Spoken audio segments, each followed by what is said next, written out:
আমি এখানে সকলকে কিছু কথা বলছি। দাদা এবং দিদিরা একটু মনোযোগ দিয়ে শুনবেন।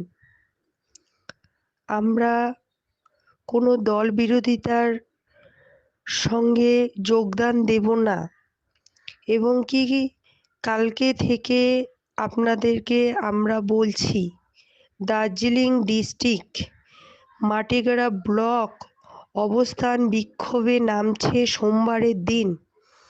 আপনারা কি সাথে আছেন?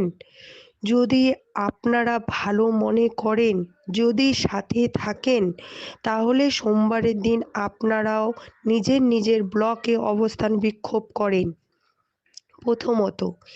দ্বিতীয়ত হলো, ভিআরপি নিয়ে, সোশ্যাল অডিট নিয়ে লড়াই করে আর কোনো কিছু লাভ নেই, কারণ সেটা আলাদা ডিপার্টমেন্ট চলে যাচ্ছে কেন্দ্র সরকার।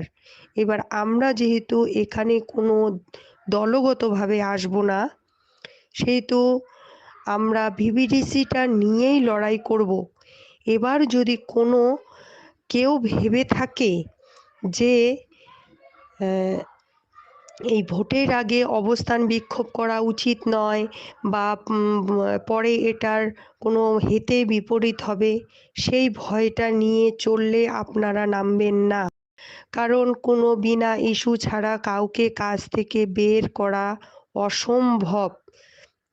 তো আমি এই কথাটাই বলতে চাই, আপনাদের কাছে আমরা মতামত চাচ্ছি কালকে থেকে। তা আপনারা তো সেটা মতামত দিচ্ছেন না। এবার সঠিক কোনটা, ভুল কোনটা, ওর উপর দোষ, ওর জন্য হলো না, এর জন্য হলো না, ওগুলা এখন ঘেঁটে লাভ নেই দাদা ভাইরা এবং দিদিরা। প্লিজ মতামতটা শেয়ার করুন।